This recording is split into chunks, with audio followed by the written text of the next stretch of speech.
At Hope for Wildlife, snacks don't just disappear, they vanish with flair. And every single time, all eyes turn to one furry, unapologetic culprit. Meet Jessie, a magnificent bobcat who gracefully failed at rewilding and instead mastered the art of professional lounging. Jessie's brazen attitude, however, only endeared him further to the staff. Whenever food mysteriously vanishes, be it jelly donuts, leftover grilled cheese crumbs, or stolen carrot sticks, all fingers point at fluffy Jessie. Staffers have even been known to bribe Jessie with treats to keep quiet about their own sneaky pantry raids, a mutually beneficial arrangement built on shared secrets and savory snacks. This is the story of a bobcat who couldn't hunt but never missed a meal. Before we start, hit the like button and make sure to subscribe if you haven't, and hit that notification bell so that you won't miss any new stories. Jessie the bobcat, fluffy sovereign of Hope for Wildlife's Cafe Catio, was a master of repose. He held court from his throne, a plush, oversized dog bed strategically placed atop a sturdy filing cabinet, granting him a panoramic view of his domain.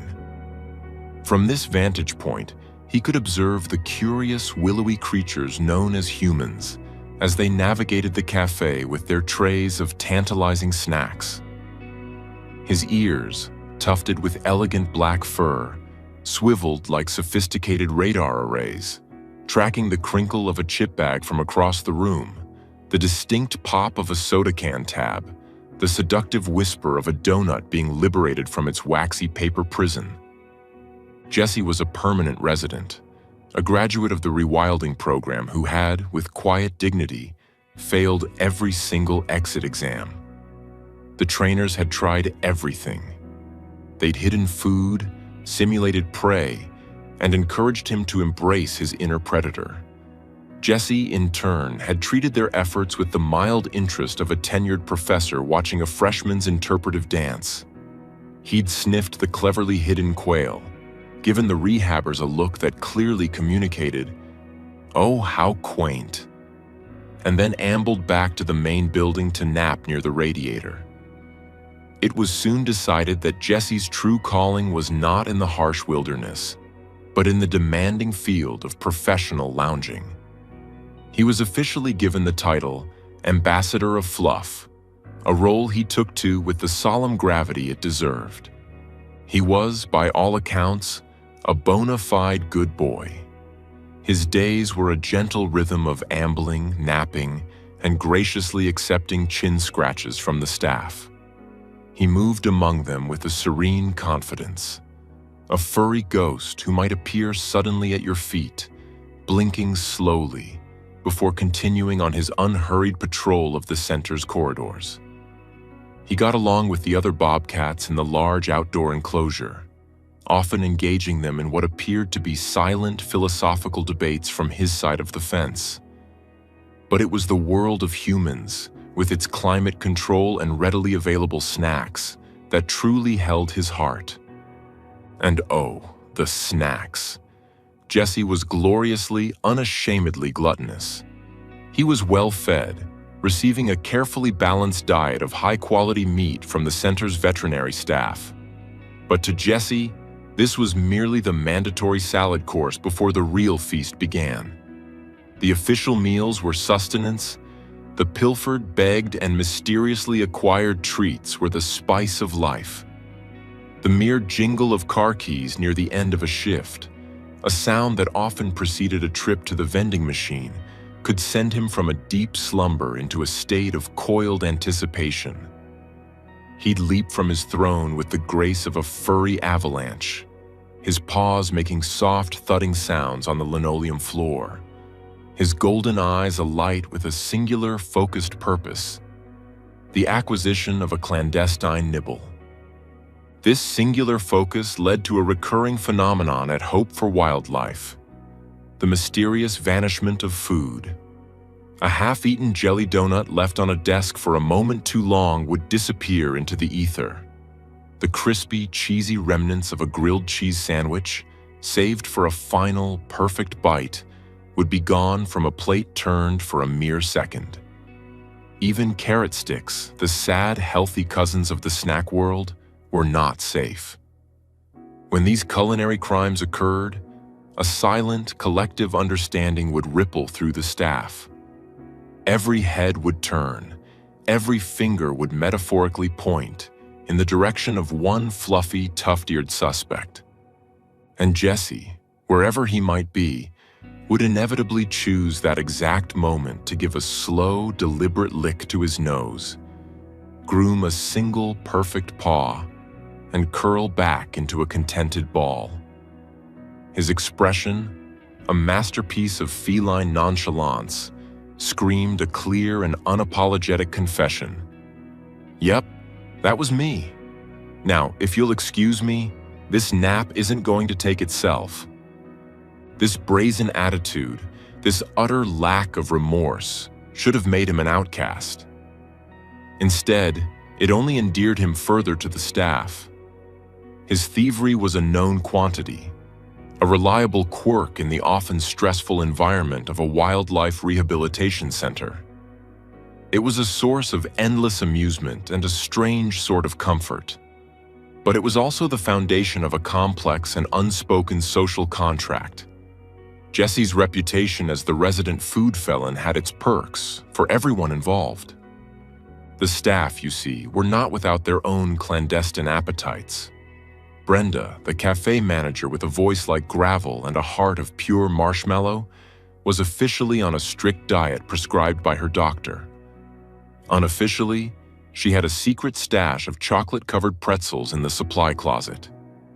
Dr. Eris Thorne, the head veterinarian, was a man of science and discipline, except when it came to his wife's legendary apple pie, slices of which he would smuggle into the lab for a midday treat. Young Tim, the new intern with wide, earnest eyes, was simply trying to survive on an unpaid internship budget, which meant his lunch was often whatever free samples Brenda was offering that day. Jesse, in his gluttonous wisdom, had become the linchpin of this secret society of snackers. His silence, his willingness to take the fall for any and all missing food items, could be bought. The currency was, of course, more food. It was a beautiful, symbiotic relationship of shared secrets and savory snacks. Just yesterday, for instance, Dr. Thorne had found himself in a predicament. His wife had packed him an extra-large slice of her award-winning pecan pie, but he'd also promised Brenda he'd help her move a heavy bag of birdseed during his lunch break. He couldn't possibly eat the pie in front of her. He needed a distraction. He found Jesse dozing in a patch of sun near the reptile enclosure. "Jesse, my boy," Eris had whispered, palming a piece of premium sushi-grade salmon he'd confiscated from the otter enrichment supplies. "I have a business proposition for you." Jesse's eyes had opened, 2 gleaming gold coins in the dim light. The vet explained the plan in hushed tones. A small, harmless commotion near the kitchen. Nothing too dramatic. Just enough to draw Brenda's attention for, say, 90 seconds. Jesse seemed to ponder this, his tail giving a slight twitch. He sniffed the air, the rich, oily scent of the salmon filling his senses. He gave a short, decisive nod. The deal was struck. 5 minutes later, as Brenda was grumbling about the weight of the birdseed, a sudden, startling clatter erupted from the kitchen prep area. A metal bowl had somehow been knocked from a countertop, spinning on the floor like a dizzy flying saucer. Brenda's head snapped up. "Jesse, I swear that cat," she'd muttered, stomping off toward the kitchen. Dr. Thorne, seizing his moment, had ducked into his office, retrieved the pie, and consumed it in 3 blissful, uninterrupted bites. When Brenda returned, grumbling that she couldn't find the furry culprit anywhere, Eris was diligently typing up his notes, a picture of veterinary professionalism, with only a few telltale crumbs on his shirt to betray his crime. Later that afternoon, a fat, juicy piece of salmon was found on Jesse's throne, a silent payment for services rendered. Life at Hope for Wildlife was good.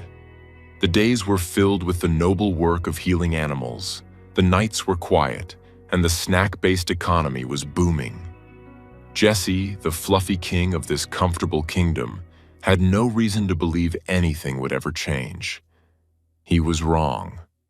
The change arrived on a Tuesday, in a cloud of expensive cologne and the squeak of polished Italian leather shoes. His name was Mr. Reginald Abernathy, and he was an efficiency consultant sent by the center's board of directors to trim the fat and streamline operations.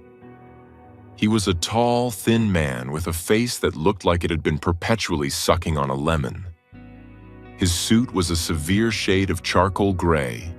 His tie was pulled tourniquet tight, and his eyes, small and dark, darted around the center's lobby, cataloging every perceived flaw. His gaze swept past the charming, hand-painted mural of local wildlife, lingered disapprovingly on a slightly frayed welcome mat, and then landed, with the force of a physical blow, on Jesse. The Bobcat was in the midst of his morning constitutional, a leisurely stroll from the catio to the warm spot by the front desk where the sun hit just right. Mr. Abernathy stopped dead in his tracks. He pointed a long, bony finger. "What?" he said, his voice a dry rasp. "Is that?"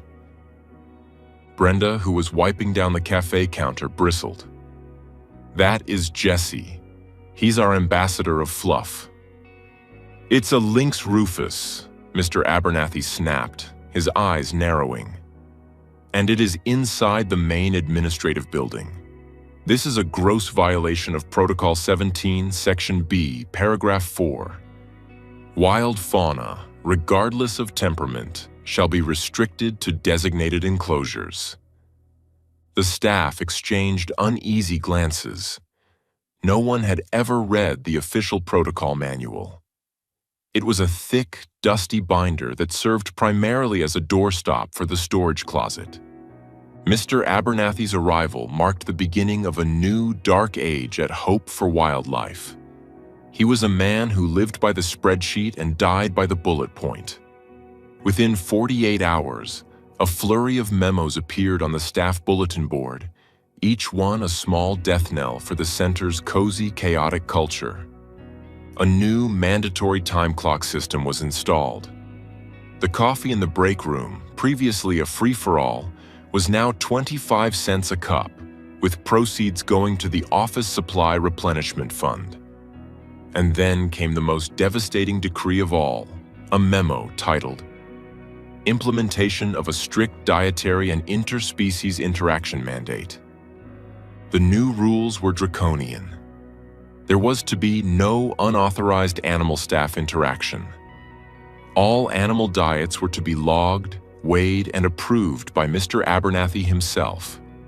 And, in the cruelest blow of all, Jesse was to be permanently confined to the outdoor Bobcat enclosure. His days of lounging on his throne, of patrolling the halls, of presiding over the secret snack economy, were over. A funereal gloom descended upon the center. The staff moved about their duties with a heavy-hearted listlessness. The jingle of keys no longer brought a thrill of anticipation, only the grim reminder of the new time clock. The break room, once a hub of gossip and shared treats, was now a silent, joyless space. But the true tragedy was Jesse. Confined to the enclosure, he seemed lost. He would sit by the chain-link fence for hours, his gaze fixed on the main building, a furry exile staring at his lost kingdom. He ignored the other Bobcats and turned his nose up at the precisely weighed Abernathy-approved meals. He was still a magnificent animal, but the spark in his golden eyes had dimmed. The staff couldn't bear it. Their shared love for the grumpy, gluttonous Bobcat was a bond stronger than any corporate memo. A quiet rebellion began to brew. It started small. A handful of bacon bits, accidentally dropped near the enclosure fence by Brenda. A medically necessary salmon treat administered by Dr. Thorne for a case of acute ennui. Young Tim, the intern, proved to be an unlikely revolutionary. He discovered that Mr. Abernathy had a profound, almost comical fear of wasps. Tim spent an afternoon carefully crafting a series of highly realistic papier-mâché wasps, which he would dangle from a fishing line outside Abernathy's office window at opportune moments, causing the consultant to yelp and duck for cover, providing a precious window of opportunity for Jessie to be snuck inside for a quick, morale-boosting visit. The resistance, dubbed Operation Fluffy Freedom, grew more audacious. Brenda started stress baking, producing an arsenal of muffins and cookies that were used to bribe, distract, and curry favor. Dr. Thorne began diagnosing a wide array of bizarre, non-existent animal ailments that required his immediate and often lengthy attention in parts of the center far from Mr. Abernathy's watchful eyes. The symbiotic relationship, once based on simple snack sharing, had evolved into a full-blown covert operation with Jessie at its heart. The tension in the center was building, and it was all set to come to a head at the annual Autumn Feast fundraiser. It was the single most important event of the year, the one that kept the lights on and the incubators running.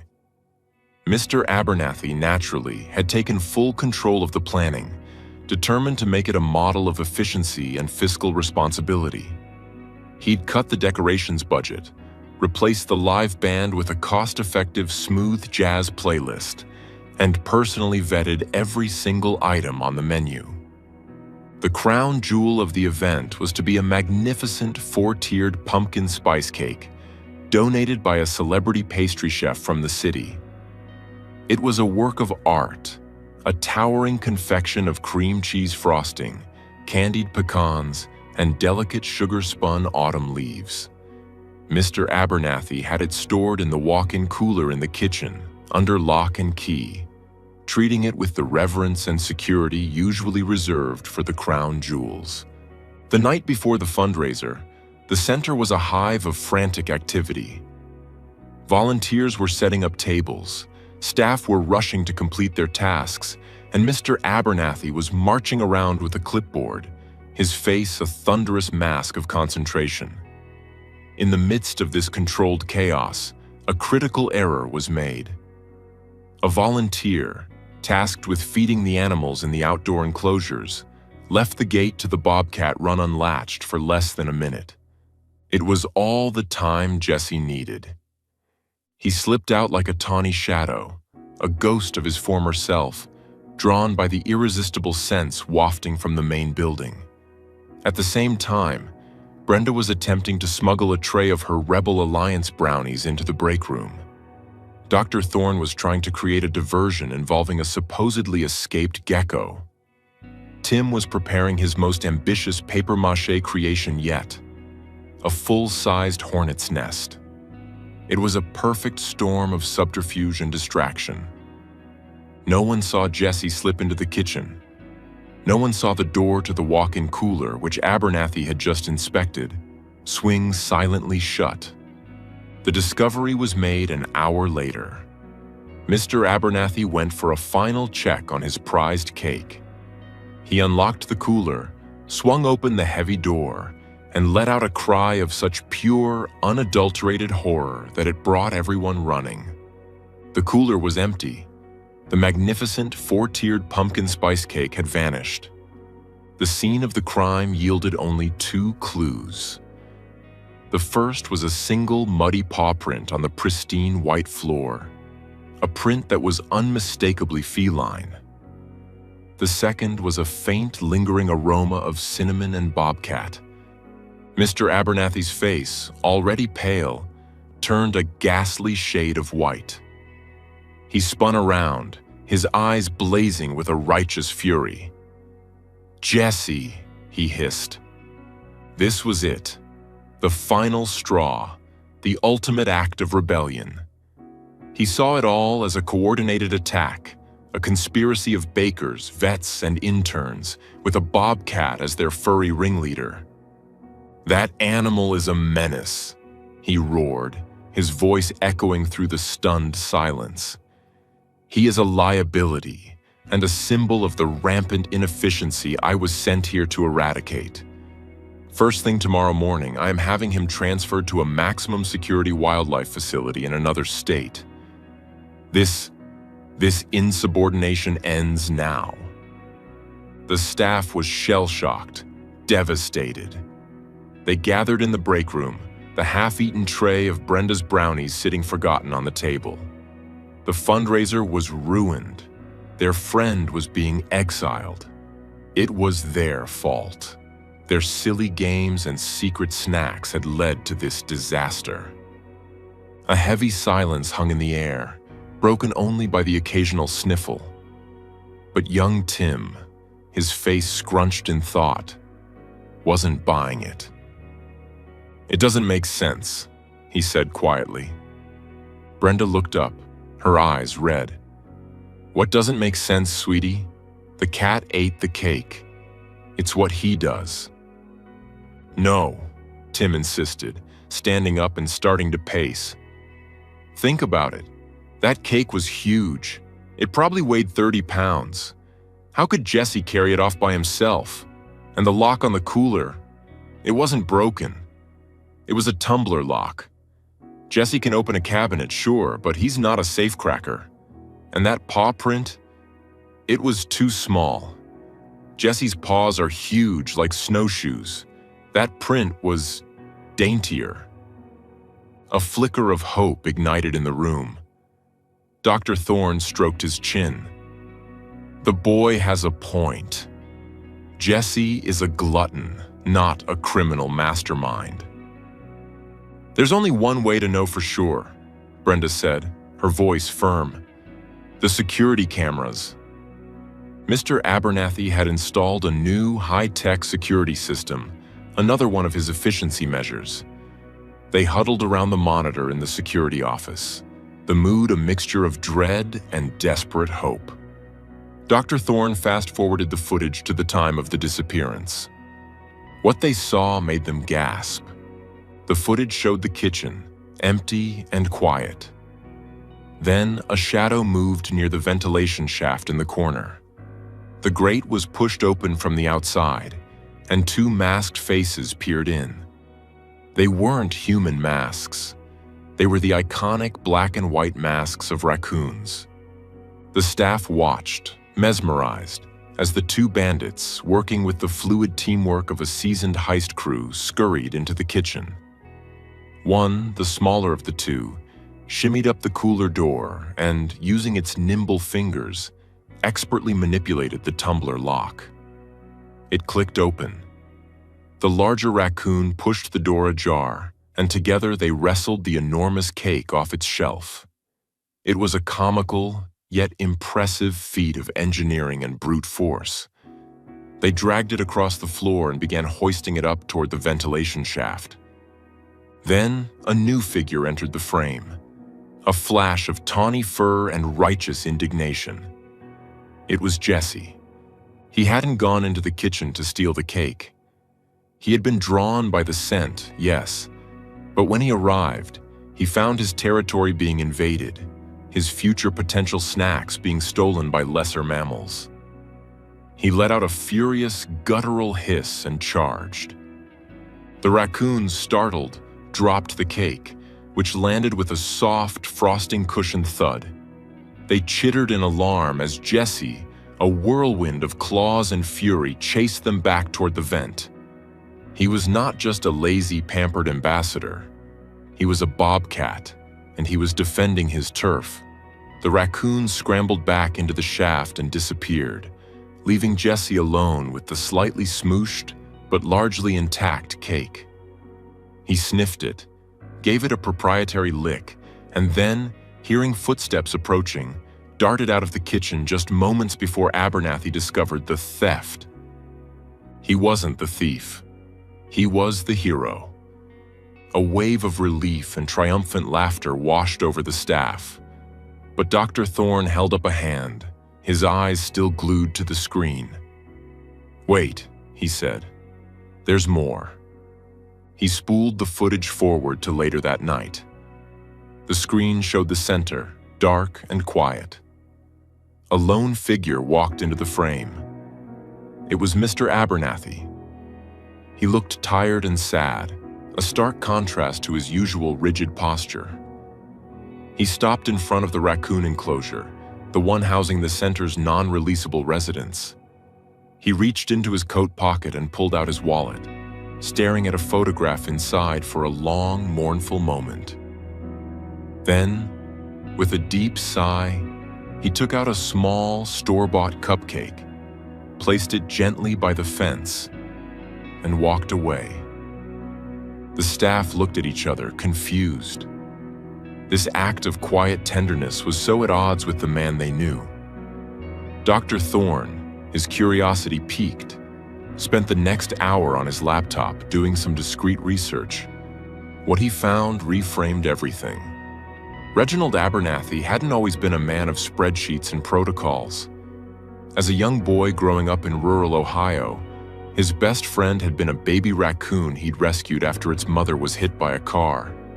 He'd named him Bandit, and they were inseparable. But when his family moved to an apartment in the city, he was forced to give Bandit to a local wildlife sanctuary. He'd been heartbroken. That loss, that painful separation, had shaped him. His obsession with rules, with order, with keeping humans and animals in their designated zones wasn't born of malice. It was a defense mechanism, a desperate attempt to build a world with walls strong enough to prevent that kind of pain from ever touching him again.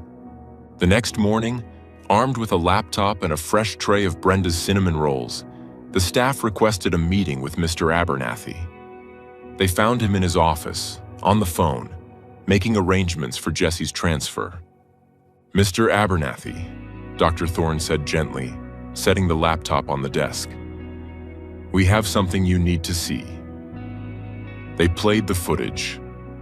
First, the great raccoon cake heist and Jesse's unwitting heroism. A flicker of surprise crossed Abernathy's face. Then they played the second clip, his lonely late-night visit to the raccoon enclosure. Abernathy froze. The color drained from his face. He looked up at the circle of employees, his expression not of anger, but of profound, heartbreaking vulnerability. He saw no judgment in their eyes, only a quiet understanding. And in that moment, the carefully constructed walls around Reginald Abernathy crumbled. He sank into his chair, and in a quiet, halting voice, told them the story of a lonely little boy and a raccoon named Bandit. The fundraiser, against all odds, was a resounding success. The slightly damaged cake was patched up by Brenda, and the story of Jesse the hero Bobcat, guardian of the pumpkin spice, became the talk of the evening. Donations poured in, far exceeding any previous year. People loved the story, the idea of this grumpy, fluffy guardian watching over their donations. The following Monday, Mr. Abernathy called a staff meeting. He looked different. The tie was slightly loosened, and the lemon-sucking expression was gone, replaced by one of quiet contemplation. He officially tore up his stack of memos. In their place, he instituted a single new policy: the Jesse Protocol. It officially sanctioned the Bobcat's role as Director of Morale and Snack Auditing, with full, unrestricted access to all non-sterile areas of the center. Furthermore, he announced a new anonymous donation to sponsor the raccoon enclosure for the next 10 years. The two cake thieves, who were eventually live-trapped and relocated to a more appropriate, less pastry-filled environment, were fondly, if unofficially, named Reggie and Bandit. The story ends, as it so often does, back in the Café Catio. Jesse is lounging on his throne, which has been upgraded with a memory foam cushion. He's enjoying a large, well-earned piece of grilled salmon, a bonus for his security services. The center is bustling with the familiar, happy energy of before. The symbiotic relationship has been restored, but it's stronger now, built not just on shared secrets and snacks, but on a shared understanding. Mr. Abernathy sits at a corner table, sipping from a mug of what is now, once again, free coffee. He watches Jessie for a moment, a small, genuine smile gracing his lips. He breaks off a piece of his blueberry muffin and, when he thinks no one is looking, discreetly slides it off the table and onto the floor. From his throne, Jessie's ear twitches. He opens one golden eye, fixing it on the offering. He doesn't move immediately. He makes the man wait, just for a moment.